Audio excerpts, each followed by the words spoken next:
오늘 우리에게 주시는 하나님 말씀, 신약성경 빌립보서 2장 11절 한 절 말씀입니다. 빌립보서 2장 11절 한 절 말씀, 주신 하나님 말씀 제가 봉독해 올리겠습니다. 모든 입으로 예수 그리스도를 주라 시인하여 하나님 아버지께 영광을 돌리게 하셨느니라. 아멘. 자리에 앉으시기 바랍니다. 예수님을 부르는 호칭에는 여러 가지가 있습니다. 성부 하나님의 아들이라는 뜻으로 우리는 예수님을 성자라 그렇게 부릅니다. 또 메시아, 기름 부음을 받은 자라는 의미로 우리는 예수님을 그리스도라 그렇게 호칭합니다. 하지만 뭐니 해도 우리가 가장 많이 사용하는 예수님을 부르는 호칭은 주님이 아닐까 생각해 봅니다. 여러분 다 같이 주님 한번 불러볼까요? 주님. 하루에도 수십 번씩 기도하면서 찬양하면서 우리는 이 주님이라고 하는 호칭을 사용해서 예수님을 찾고 또 부릅니다. 금요 기도회를 하면서도 새벽 예배를 드리면서도 우리는 얼마나 많이 주님을 부르짖는지 모릅니다. 정말 얼마나 자주 불렀으면요, 저 같은 경우에는 눈만 감으면 자연스럽게 주여라고 하는 말이 나올 정도입니다. 주님 한 분만으로 나는 만족해. 찬양에도 주님이 있습니다. 주님 사랑해요 온 마음과 정성 다해. 이 찬양에도 주님이 있습니다. 주만 바라볼지라. 어떻게 보면은 찬양의 주라는 말, 주님이라고 하는 이 호칭이 들어가 있지 않은 찬양을 찾기란 쉽지 않은 것 같습니다.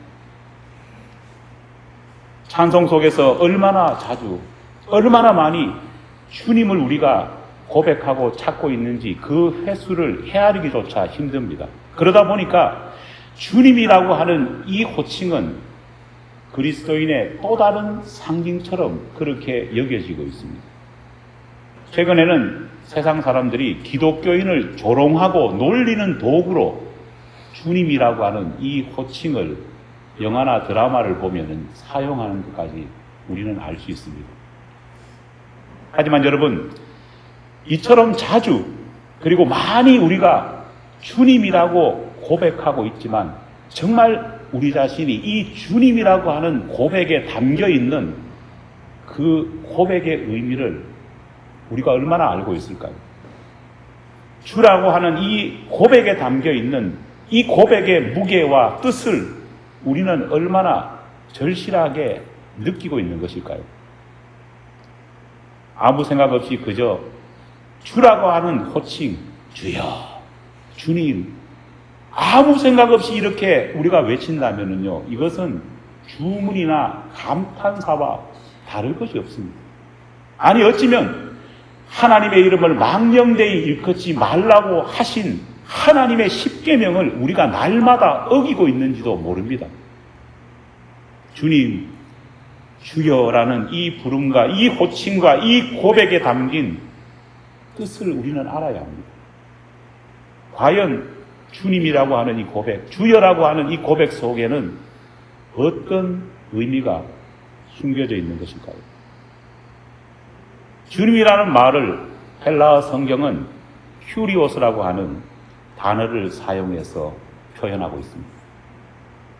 신약 성경에서 주님 혹은 주여라고 부르는 이 큐리오스라고 하는 단어를 찾아보면 무려 600번 이상 신약 성경에 나옵니다.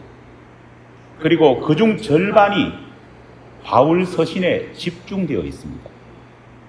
반면 예수님의 공생애를 기록하고 있는 복음서를 보면은요, 우리가 알고 있는 이 주님, 주라고 하는 큐리오스의 이 호칭이 거의 사용되지 않고 있는 것을 알 수 있습니다.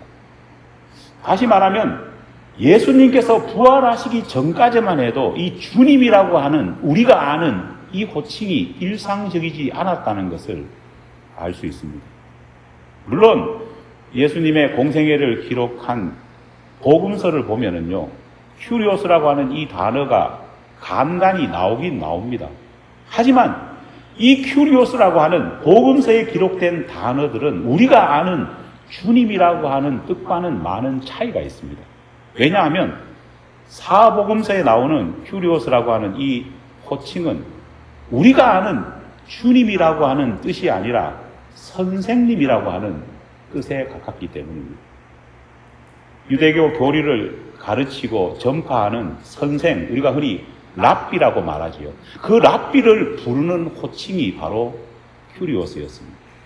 아니면은 이 큐리오스는 보통 남자를 높여 부를 때 사용하는 영어의 sir와 같은 그런 의미를 가지고 있습니다. 그런데 랍비나 성인 남성을 높이는 데 사용되었던 이 큐리오스라고 하는 단어가 예수님의 부활 이후에 완전히 다른 뜻으로 변명합니다. 큐리오스를 단순히 티처나 남성을 높여 부르는 sir와 같은 그런 의미가 아니라 예수님 한 분만이 나의 Lord 혹은 나의 마스터라고 하는 그런 고백으로 바뀐 것입니다. 특히 사도 바울은 자신이 기록한 서신서에서 항상 자신을 종으로 예수님을 큐리오스, 주인님으로 그렇게 철저하게 구별하며 고백했습니다. 이런 바울의 예수님을 향한 신앙 고백은 바울이 세운 많은 교회에 퍼져나갔고, 그리고 마침내 초대교회 전체 모든 성도들에게 영향을 주었고, 결국에는 예수 그리스도는 주님이시라고 하는 이 고백이 초대교회 크리스찬들에게 가장 중요한 신앙 고백 가운데 하나가 되었습니다. 우리는 예수님의 종이요, 예수님은 우리의 주인이라고 하는 이 고백, 이 고백이 얼마나 중요한지 모릅니다. 사도 바울은 오늘 본문 말씀을 통해서 뭐라고 말합니까? 언젠가 모든 입이 예수 그리스도를 주님이라고 고백할 때가 올 것이라고 그렇게 말합니다. 왜 이렇게 사도 바울이 중요하게 생각했을까요? 주라고 하는, 주님이라고 하는 이 고백이 제대로 선포되는 그것이 하나님 나라가 이루어지고 우리의 신앙이 정말 새로워지는 핵심 요인이라는 겁니다. 언젠가 모든 입이 예수 그리스도를 주님이라고 고백하는 바로 그 순간이 하나님 나라가 이 땅에 이루어진다는 것을 사도 바울은 말하고 있는 겁니다. 먼저 예수를 믿는 우리들의 입을 통해서 주님, 주여라고 하는 바른 뜻이 선포되고, 나중에는 언젠가 주님이 다시 하늘에서 재림하는 그 모습을 보면서 땅을 치면서 후회할 사람들 역시도 예수를 보고 뭐라고 말할까요? 그제서야 주라고 고백하기 때문입니다. 이후 초대교회에서는 예수님을 주님이라고 고백하는 이 신앙의 고백을 예수의 부활을 믿고 예수님을 중심으로 자신의 삶을 던진 사람들의 필수 조건, 신앙의 필수 요건으로 그렇게까지 생각했습니다. 사도 바울은 한 인간이 예수님을 주님이라고 부르는 것은요, 그냥 인간의 본성으로는 부를 수 없다, 그렇게 말합니다. 오직 성령의 도우심만, 성령의 감화가 있어야지만이 진짜 주님, 주여라고 고백할 수 있다는 겁니다. 고린도전서 12장 3절 말씀입니다. 또 성령으로 아니하고는 누구든지 예수를 주시라 할 수 없느니라. 믿습니까? 이빨린 소리로 주님, 주라고 말하지만은요, 진정한 주님이라고 고백은 성령의 감동이 아니고서는요, 할 수 없다는 거예요. 심지어 바울은 자신이 전파하고 있는 복음의 핵심을 뭐라고 말하느냐?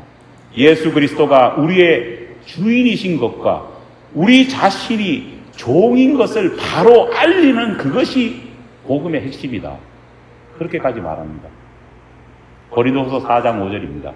오직 그리스도 예수의 주되신 것과 또 예수를 위하여 우리가 너희의 종된 것을 전파합니다. 한마디로 요약하면 뭡니까? 예수님은 우리의 주님이시고 우리는 예수님의 뭐라고요? 종이라는 것을 똑바로 깨닫고 알리는 것이 복음의 핵심이라는 거예요. 초대교회 성도들의 신앙을 한마디로 요약을 하면 그것은 바로 예수 그리스도는 나의 주님이십니다. 우리도 한번 해볼까요? 예수 그리스도는 나의 주님이십니다. 시작. 예수 그리스도는 나의 주님이십니다. 예수님을 우리 자신의 삶에, 우리 인생에 참된 주인으로 믿지 않는다면요, 진짜 신앙인이라 할 수 없습니다. 그런데 여기서 우리가 정말 깊이 생각해 봐야 할 것이 있습니다. 우리 성도들, 아니 저를 포함해서 우리 모든 교인들이 진실의 방으로 들어가서 우리 자신에게 한번 물어봐야 할 질문이 있습니다. 그것은 정말 나는 지금 예수님을 나의 주인님으로 모시고 있느냐? 이 질문입니다.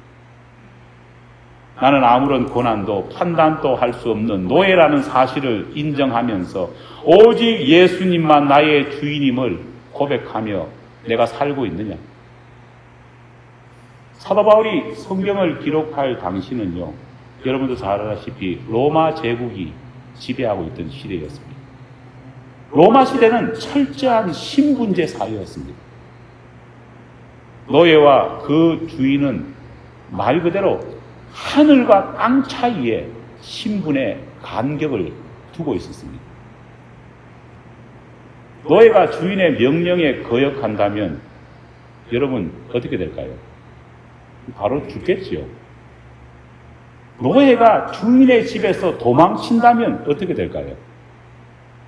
상상할 수도 없는 일이 벌어집니다. 왜냐하면 그것은 정말 곧 죽음의 길이기 때문입니다. 빌레몬서를 보면은 크리스찬이 된 이 빌레몬에게 사도 바울이 개인적으로 편지를 보냅니다. 그럼 왜 보냅니까? 이 빌레몬의 집에서 도망쳐 나온, 주인의 집에서 도망쳐 나온 그 노예 오네시모를 살리기 위해서 사도 바울이 주인된 빌레몬에게 개인적으로 편지를 써보낸 것이 바로 빌레몬서의 내용입니다. 사도 바울은 주인 빌레몬에게 말합니다. 비록 노예로 주인의 집에서 도망쳐온 이 노예 오네시모가 죽어 마땅하지만 예수님의 사랑을 배우고 알고 있는 당신의 그 믿음으로 이 노예 오네시모를 용서하고 받아달라고 그렇게 말을 합니다. 사실 주인 빌레몬이 도망친 종 오네시모를 죽이는 것은요, 당시 법과 관습에 의하면 전혀 죄가 되지 않습니다. 오히려 그것은 정의를 바로 세우는 것이고, 우리 흔히 말하는 국가의 기강을 바로 세우고 가정의 기강을 바로 잡는 일입니다. 그만큼 종은 주인의 명령에 철저하게 순종해야 되고 복종해야 되고, 종은 종이 있어야 되는 그 자리에 늘 있어야 된다는 말입니다. 큐리오스 주인님이라는 말과 듀로스 종이라고 하는 이 호칭이 이처럼 간단한 호칭이 아님을 우리는 기억해야 합니다. 과연 우리는 예수님께 주님, 주인이라고 부르면서 나 자신을 주님의 종이라고 말하면서 종된 의무를 정말 제대로 하고 있습니까? 아이러니한 이야기지만은 교인들 가운데는요, 기도하면서 이런 분들이 계시더라고요. 그러니까 저와 같은 목회자를 뭐라고 부릅니까? 주의 종이라고 부르지 않습니까? 그런데 그냥 주의 종이라고 부르니까 왠지 좀 너무 목사님을 존경 안 하는 것 같아서 교인들 가운데는요, 종님이라고 부르는 분들이 있어요. 우리 주의 종님을 축복하여 아닙니다. 저도 똑같은 여러분과 같은 종입니다. 종님이 아니고 뭐라고 불러야 될까요? 차라리 종놈이라고 불러야 됩니다. 그만큼 주인과 종의 차이는 엄청난 차이가 있는 거예요. 마태복음 6장 4절을 보면 예수님께서는 직접 이 큐리오스라고 하는 이 단어를 사용하면서 주인을 종이 어떻게 섬겨야 할지 주님이 직접 가르치고 말씀해 주셨습니다. 그런데 그 말씀이 대단히 흥미롭습니다. 주님께서는 이 말씀에서 뭐라고 말하고 있느냐? To curious, 두 주인이라는 단어를 사용합니다. 사람이 두 주인을 어떻게 하라고요? 섬겨서는 안 된다. 사람이 두 주인을 섬길 수 없다라고 말합니다. 여러분, 이 두 주인이라는 있을 수 없는 말입니다. 말의 어폐죠. 이게 무슨 말일까요? 주인은 오직 누구밖에 없다고요? 예수 그리스도 한 분밖에 없습니다. 그런데 왜 예수님은, 주인 대신 예수님은 사람들을 향해서 두 주인을 섬겨서는 안 된다, 두 주인을 섬길 수 없다, 그렇게 말하고 있는 것일까요? 또 다른 주인이 있기 때문입니다. 또 다른 주인이 누굴까요? 바로 우리 자신이랍니다. 우리는 예수님을 주님이라고 고백하지만요, 실제로 살아가는 것은 또 다른 주인이 있습니다. 예수님과 동급, 아니 예수님 꼭대기, 머리 꼭대기 위에 앉아있는 누굽니까? 나라는 주인을 믿는 것처럼 그렇게 살아가고 있기 때문입니다. 바울은 에베소서 6장 5절 말씀을 통해서 이렇게 말합니다. 종들아 두려워하고 떨며 성실한 마음으로 육체의 상전에게 순종하기를 그리스도께 하듯 하라. 인권운동가들이 제일 싫어하는 성경 구절입니다. 왜냐? 어떻게 하나님께서는 종을 인정할 수 있냐는 겁니다. 어떻게 인간은 다 평등한데 어떻게 하나님께서 성경이 신분제 사회를 용납하냐, 그렇게 비판합니다. 인간의 평등권과 인권을 무시한다고 그렇게 비판합니다. 여러분, 하지만 그렇지 않습니다. 바울은 도망친 오네시모의 그 생명조차도 귀하게 여겨가지고 자기 목숨을 걸고 도망친 종을 살려달라고 주인에게 부탁할 만큼 종의 인권과 종의 생명을 소중하게 생각했습니다. 여러분, 초대교회는요, 그 시대에 어떤 기관과 어떤 공동체가 생각하지 못할 만큼 남녀 평등과 신분 철폐를 이룬 혁명적인 공동체였습니다. 그럼에도 불구하고 사도 바울이 왜 이런 말을 했을까요? 하나님께서는 왜 이런 말씀을 하시는 것일까요? 그것은 진짜 노예들을 향한 말씀이 아니라 누구를 향한 말일까요? 에베소 교회 교인들을 향해 하는 말이라는 겁니다. 종들아 두려워하고 떨며 성실한 마음으로 육체의 상전에게 순종하기를 뭐라고요? 그리스도께 하듯 하라. 주인인 예수님, 주 대신 주님을 두려워하지 않고 그분 앞에 떨지 않고 성실하지 않은 마음으로 참된 순종을 하지 않는 당시 크리스찬들도 진짜 많았던 것 같습니다. 그런 사람들을 향해서 예수가 누구이고 인간인 우리 자신이 누구인지를 바르게 구분하고 깨달으라, 그렇게 사도 바울은 절규하고 있는 것입니다. 예수 그리스도는 나의 유일한 주인이십니다 라는 이 초대교회의 신앙 고백은 지금도 변하지 않는 고백입니다. 아니, 앞으로도 변할 수 없는 고백이 되어야 합니다. 주인의 명령에 순종하고 주인이 명한 그 자리를 지키는 것이 진정한 종의 기본입니다. 오늘날 너무 많은 크리스찬들이 입으로는 자신을 예수의 뭐라고 말합니까? 종이라고 말하지만 실제로는 종이 아니고 뭘로 행세하느냐? 프리랜서로 행세합니다. 나는 누군가에게 얽매인 존재가 아니라 소위 나는 스스로 판단하고 행동할 수 있는 자영업자라는 겁니다. 프리랜서라는 겁니다. 내가 필요하고 내 이익에 부합될 때에는 예수라고 하는 그분과 동업하고 협력할 수는 있지만 내 마음에 들지 않고 내 이익에 부합되지 않고 내 기분에 맞지 않으면 동업을 파기할 수 있다. 사람들은 생각하는 겁니다. 사랑하는 여러분, 우리는 주님의 종입니다. 믿습니까? 종은 어떤 종이 제일 좋은 종일까요? 종은 종됨을 바로 알 때 좋은 종이 됩니다. 종은 어떤 삶을 살아야 좋은 종으로서의 칭찬을 받을까요? 이 아브라함의 종 엘리에셀 기억하지 않습니까? 그분 또 신분이 뭡니까? 종이었습니다. 그런데 참 그분이 성경에도 보면은 위대한 종으로 소개되고 있지 않습니까? 왜 그렇게 엘리에셀은 위대한 종으로 하나님께 인정받았을까요? 종답게 행동하며 평생을 살았기 때문입니다. 예수님은 진정한 우리의 주, 휴리오스이십니다. 여러분, 바른 신앙은 복잡하지 않습니다. 어떨 때는 제가 설교를 하는 저지만은 자괴감을 느낄 때가 있습니다. 기본적으로 주일 설교 52주니까 52번 하지 않습니까?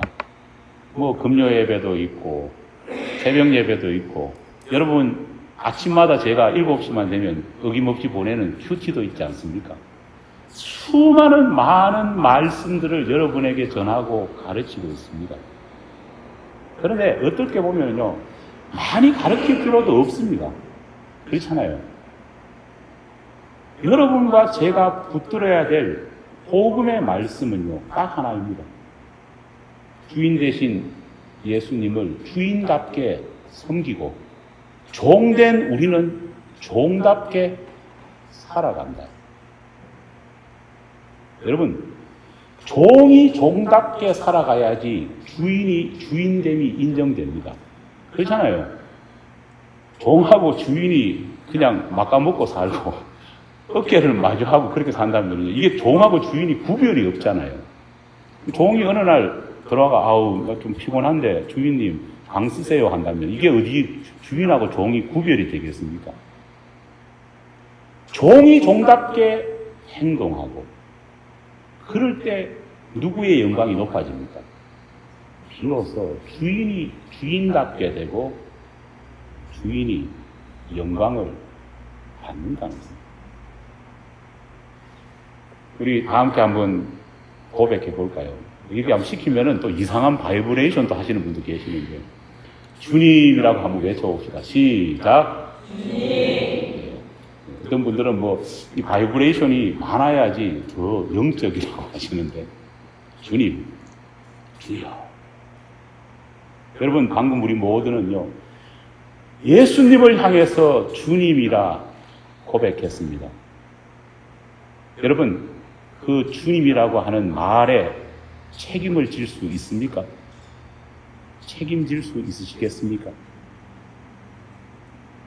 방금 고백한 주님, 주여 라고 하는 이 고백에 책임질 수 있는 종이 되는 것이 우리 신앙의 목표이고 우리 믿음의 바른 길이라는 겁니다. 그런 의미에서 다시 한번 주님이라고 외쳐볼까요? 시작. 주님. 이 고백이 우리의 삶 가운데에 바른 책임이 될 수 있도록 바른 신앙의 모습이 될 수 있도록 나아가는 저와 여러분이 되기를 간절히 축원합니다.